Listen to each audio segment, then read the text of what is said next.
Shalom saudara-saudaraku yang dikasihi oleh Tuhan. Ada satu istilah begini. Senang lihat orang susah, susah melihat orang senang. Tahu nggak artinya? Iya sih, nadanya memang negatif, yaitu satu perasaan iri terhadap kelebihan orang lain dan juga menunjukkan satu sikap individualistis untuk membiarkan orang lain tertimpa satu kesusahan. Apa yang saya mau sampaikan adalah untuk menggambarkan apa yang ada di dalam benak pikiran dan perasaan Nabi Yunus berkenaan dengan Niniwe. Saudaraku, Yunus tentu mengharapkan dan sangat senang bila orang jahat di Niniwe dihukum. Negeri mereka akan ditunggang balikan oleh Tuhan. Kejahatan Niniwe memang harus dihukum. Tidak ada pengampunan, tidak ada belas kasihan. Kalau melihat orang jahat, lalu kemudian dihukum yang setimpal, pasti kita juga akan bisa merasa puas dan lega, bukan? Susah melihat orang senang adalah bagaimana Yunus menjadi marah. Sebab Tuhan memberikan pengampunan kepada Niniwe. Padahal kejahatan di Niniwe sangat besar. Malah mereka bertobat. Mereka bisa merendahkan diri di hadapan Tuhan, memohon pengampunan dan belas kasihan dari Tuhan. Itu ada di dalam pasal 3. Dan Tuhan dengan kasih dan anugerahnya memberi pengampunan. Ternyata hal ini tidak membuat Yunus senang, malah sebaliknya hatinya menjadi kesal. Kemudian dia jengkel dan marah kepada Tuhan. Membaca kitab Yunus pasal 4 yang merupakan bagian akhir dari kitab ini, kita dapat melihat bagaimana Tuhan adalah Tuhan yang berdaulat, Tuhan yang penuh kasih sayang, Tuhan yang penuh dengan kemurahan dan pengampunan. Namun di sisi lain saya menjadi heran terhadap sikap Yunus, bahwa pertobatan Niniwe dan pengampunan yang diberikan Tuhan kepada Niniwe tidak membuatnya senang, malah dia menjadi marah. Yunus memang mengetahui bahwa Tuhan adalah Tuhan yang penuh kasih seperti yang ia katakan di dalam ayat yang kedua, yang berkata demikian, sebab aku tahu bahwa Engkaulah Allah yang pengasih dan penyayang, yang panjang sabar dan berlimpah kasih setia. Namun Yunus tidak dapat memahami sedalam apa, selebar apa kasih Allah itu akan dinyatakan.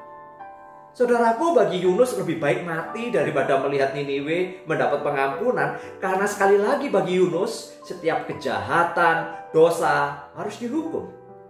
Niniwe memang lebih pantas untuk menerima hukuman karena dosa dan kejahatan mereka yang sangat besar daripada mendapat belas kasihan, pengampunan Allah. Namun apa yang dilihat oleh Yunus tidak seperti yang dilihat Allah. Pasal 4 ayat yang ke-11 menyatakan demikian. Bagaimana tidak aku akan sayang kepada Niniwe, kota yang besar itu, yang berpenduduk lebih daripada 120.000 orang, yang semuanya tak tahu membedakan tangan kanan dari tangan kiri dengan ternaknya yang banyak. Jadi kalau kita memperhatikan, kasih Allah adalah kasih yang memang lebar, luas, dan tak terhingga. Allah sangat mengasihi manusia, meskipun manusia sudah jatuh di dalam dosa. Allah tetap mengasihi manusia yang berdosa, dan kasihnya dinyatakan dengan ia sendiri turun ke dalam dunia. Kasih Allah nyata di dalam Kristus Yesus. Siapapun Anda, dosa-dosa Anda, segala kecemaran Anda, kenajisan Anda, Kristus sudah menanggung dosa saudara, mengampuni dosa saudara. Ia sudah mati di kayu salib menggantikan kita. Ia memberikan nyawanya ganti kita. Itulah kasih Allah, kasih Kalvari di dalam Kristus Yesus.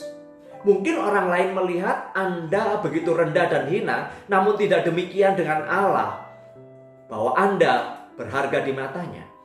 Mungkin orang lain sangat merendahkan Anda dan sangat jijik dengan kehidupan Anda. Namun tangan kasih Kalvari, Kristus Yesus tetap mau memeluk saudara. Itulah kasih Kristus bagi Anda, bagi kita semua. Nah saudaraku, di dalam keadaan kesal, marah, Allah tetap mengasihi Yunus. Allah menumbuhkan pohon jara agar Yunus dapat berteduh di dalam kekesalan dia. Namun tatkala pohon jara itu dimakan ulat, Yunus kembali marah. Ketika angin timur yang panas berhembus, Yunus marah dan ia mengatakan lebih baik mati. Sesungguhnya jika Allah menghendaki Yunus mati, bukankah bisa terjadi pada saat dirinya dilemparkan ke laut? Namun Allah menyelamatkan Yunus melalui ikan besar yang menelannya. Dan di dalam perut ikan, Yunus terselamatkan. Jika Yunus mati, bukankah itu juga fair? Sebab ia sendiri tidak taat kepada Tuhan dan ia berdosa kepada Tuhan. Namun kita melihat Allah masih memberi kesempatan bagi Yunus, bahkan kesempatan untuk melihat kasih pengampunan Tuhan dinyatakan. Meskipun Yunus tidak taat, Allah masih memberi kesempatan Yunus untuk mengerjakan dan menyelesaikan tugasnya, memberitakan hukuman kepada Niniwe. Kasih Allah juga dinyatakan melalui kesabaran dan kelembutannya ketika Yunus tidak berubah, bersikap salah. Tangan lembut Allah memberi penghiburan dan pengampunan. Demikian juga dengan kita. Kiranya kesempatan demi kesempatan yang Tuhan berikan agar kita dapat bertobat kembali pada jalan Tuhan, tidak membuat kita semakin lama mengeraskan hati dan pikiran kita, dan kita terus hidup di dalam dosa. Inilah saatnya bagi saudara untuk kembali kepada Allah. Kasih Kristus tetap mau menerima saudara apa adanya. Siapapun Anda, dosa apapun yang pernah Anda dan sedang Anda perbuat pada saat ini, Ia mau mengampuni saudara. Mari saudaraku, kita datang kepada Kristus, percayalah kepada Dia. Kasih-Nya selalu terbuka. Ia selalu mau menerima siapapun dan bagaimanapun kita. Di sisi lain, mungkin Anda juga sedang marah kepada Tuhan atas keadaan yang sedang Anda alami pada saat ini. Anda kesal karena doa Anda tidak dijawab. Anda kesal karena bisnis Anda gagal atau sepi. Hubungan Anda dengan keluarga berantakan. Atau hal-hal lain yang sangat mengecewakan hidup Anda, sehingga ada alasan bagi Anda untuk marah. Memangnya kita ini siapa?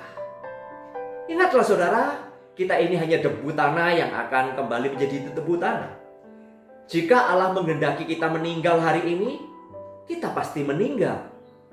Tidak ada satupun yang bisa kita lakukan. Ingatlah, kasih karunia Allah dalam Kristus Yesus sesungguhnya lebih dari apapun yang paling berharga di dalam hidup kita.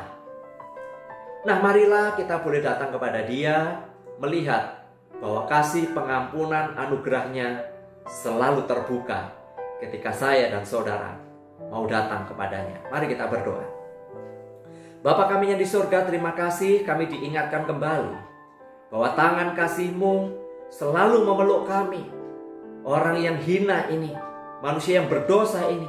Namun dengan lembut kasih-Mu senantiasa boleh merangkul kami kembali. Terima kasih Tuhan untuk pengampunan-Mu. Kami mau datang mengakui segala dosa-dosa kami. Kami berserah sepenuhnya kepadamu, karena hanya melalui kuasa-Mu saja dosa-dosa kami dapat disucikan.